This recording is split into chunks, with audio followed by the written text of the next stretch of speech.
বিসিকের তথ্য অনুযায়ী বর্তমানে বৃহত্তর চট্টগ্রামের বিভিন্ন মিলে ১,১০,৫৪২ মেট্রিক টন ক্রুড এবং ক্রাশ লবণ মজুত রয়েছে। এর বাইরে মাঠ পর্যায়ে ক্রুড মজুত রয়েছে আরও অন্তত ২০,৪১৭ মেট্রিক টন। আর চলতি বছর কোরবানির ঈদে সম্ভাব্য ১,০১,০৬,০০০ পশু চামড়া সংরক্ষণে ১ লাখ মেট্রিক টনের কাছাকাছি লবণ প্রয়োজন।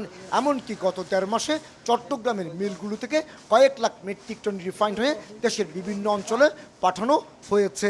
চামড়ার জন্য প্রতি বছরই প্রায় ৮০ থেকে ১ লক্ষ টন লবণ অতিরিক্ত প্রয়োজন হয়। তো আমরা যতটুকু আমাদের ক্যাপাসিটি অনুযায়ী আমরা রেখেছিলাম, কিন্তু এর মধ্যে সিজন খারাপ হওয়ায়, ওয়েদার খারাপ হওয়ায় এই চাষিরা মাল সাপ্লাইটা কমিয়ে দিয়েছে। অথচ চাহিদার বিপরীতে অতিরিক্ত মজুদ থাকা সত্ত্বেও প্রতিদিনে বাড়ছে লবণের দাম। চলতি মে মাসের শুরুতে মিল পর্যায়ে চামড়ায় ব্যবহৃত মিডিয়াম মানের লবণের ৭৪ কেজি প্রতি বস্তা ৬৮০ থেকে ৭০০ টাকায় বিক্রি হলো। এখন তা বেড়ে ৯৩০ থেকে ৯৫০ টাকায় বিক্রি হচ্ছে। একইভাবে ৮১০ টাকার ভালো মানের খাবারের লবণ বিক্রি হচ্ছে ১,০৫০ টাকায়। এক্ষেত্রে অজুহাত অতিবৃষ্টিতে লবণ উৎপাদন ব্যাহত হওয়া।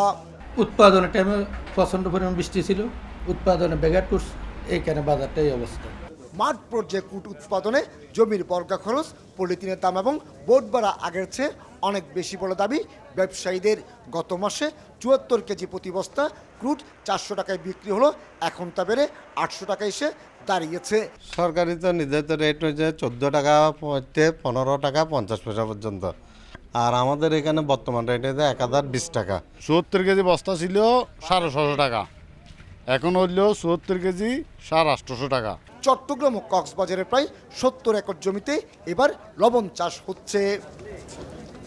সমুদ্র উপকূলবর্তী কক্সবাজারের টেকনাফ, চকরিয়া, পেকুয়া, মহেশখালী, চট্টগ্রামের বাঁশখালী থেকে ক্রুড লবণ নিয়ে আসা হয় মাঝিরঘাটের মিলে এবং এই লবণ রিফাইন শেষে চলে যাচ্ছে বিভিন্ন গুদাম এবং মোকামে।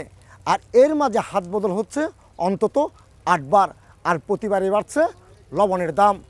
চট্টগ্রামের মাঝিরঘাট থেকে কমল দে, সময় সংবাদ।